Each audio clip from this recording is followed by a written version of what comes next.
argument between Newton and CC. So I was rather quiet during this meal. This was consistent with Carol's memory that the next day she talked to her parents, or the next day her parents were discussing the dinner, and they said, Dan should have spoke up more. We think he was too shy to talk too much because of the other guests in Newton Morton. So their observations were correct. So CC was kind, a true scholar, and he's well known for being a wonderful teacher. As this letter from Tony Murphy to CC on the occasion of his 70th birthday illustrates. We learned from you the cardinal importance of an uncluttered perception of a fundamental idea. Mediocre minds can make simple ideas very complicated. It is only genius that can make a complicated idea both simple and illuminating. And indeed, CC illustrated that in my limited amount of work with him, like when he came in with that beautiful paper model. It's difficult to know how to honor such a great and wonderful person. One could tell trite, humorous stories that illustrate his sense of humor. For example, CC once said at a talk, "Can I have another microphone? This one has a Chinese accent."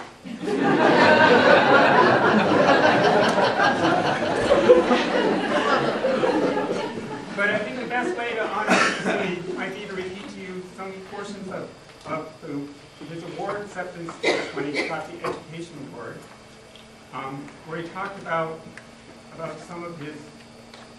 Wait a minute. Okay. Sorry. So CC's dedication to teaching was recognized in 1998 when he won this Education Award at the age of 86. Again, here he is, elegant and surrounded by friends and family. I would point out that there's four people who gave the CC Lee Memorial Lecture before me: Aravinda Chakrabarty,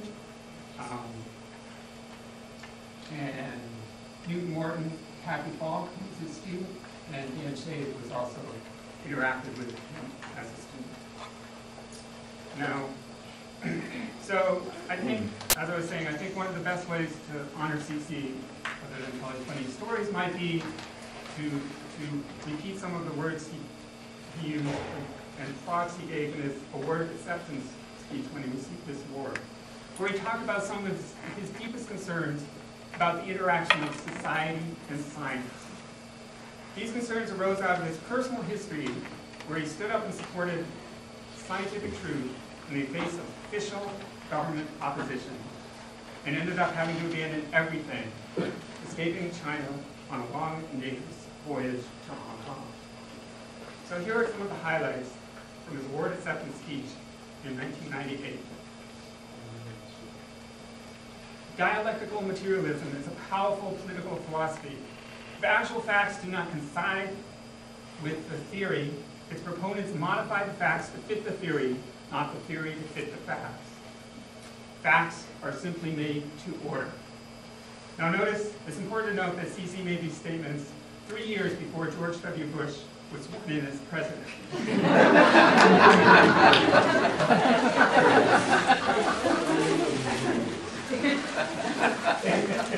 We shall teach science. Creation science is not science, neither is dialectical materialism. We strive to be scientifically correct, not politically correct. The Texas Board of Education needs to hear from CC. Science education does not work like a spray. You don't get instant relief with one squeeze. Nor does science education work as a vaccine. Vaccination is usually a one-shot affair and you get its protection. Science education, rather, acts like a health food, which you take regularly for a number of years, then you get the benefit of good health and longevity. Now you are ready to face the anti-science forces. You should feel equally comfortable whether you're with a friend or encounter a foe, because you know that no one can make you retreat from your conviction. Throughout his career, CC stood up for scientific truth, indeed at great personal risk to himself. He was willing to risk his life to stand up for such truth, and he urges us to do the same. And I think that's a message to all electors here. Finally, being the pack rat that I am, I'd like to share with you the very last section of my notes from the final day of that class that CC gave at UCLA in 1986. He gave us the following excellent advice. At the bottom, last page of my notes. Read critically, think carefully, and write clearly. We will all do well if we can follow CC's advice. So now I'll give you an opportunity to do at least one of these.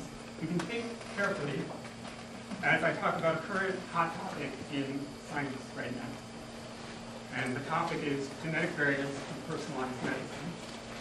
And this was I'm going to talk about work that was done in collaboration with Mike Warren and Bob Farrell and Beck Connolly. And a lot of this was done by my graduate student, Johanna Jacobsoder, who's now a postdoc at the University of Chicago. And the motivation for this was a study, our joint work with Mike Warren on genetics of age-related macular degeneration.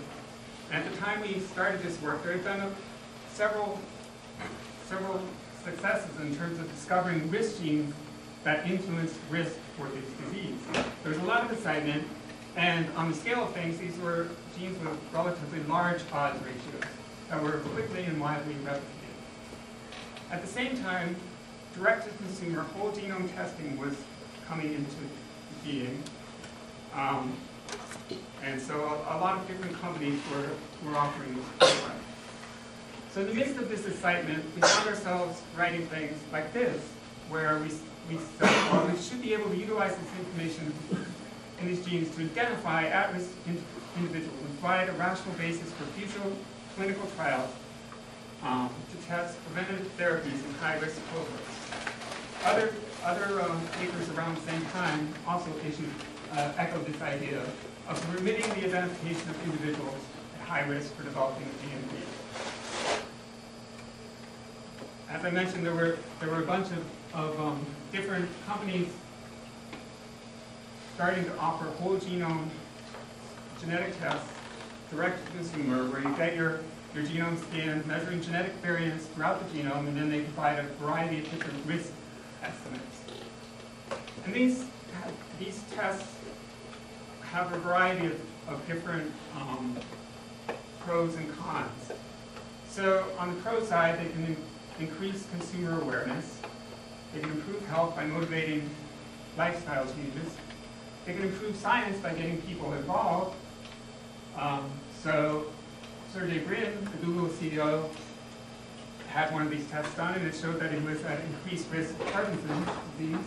But he probably already knew that because his mother suffers from that disease. But anyways, it had a positive outcome in terms of scientific funding. He's now giving money to this research.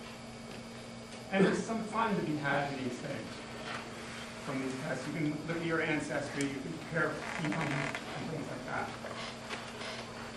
However, on the other side, I want to talk today about some of these issues, which have to do with the quality of the test.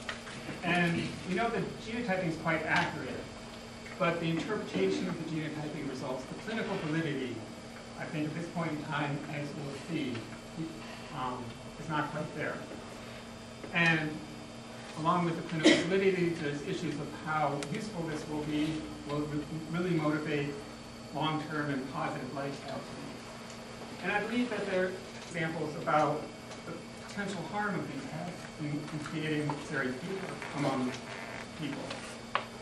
Now, these genetic tests caused a lot of hype in the media, and indeed in 2008, Time magazine declared, edition of 2008, the retail deal to me.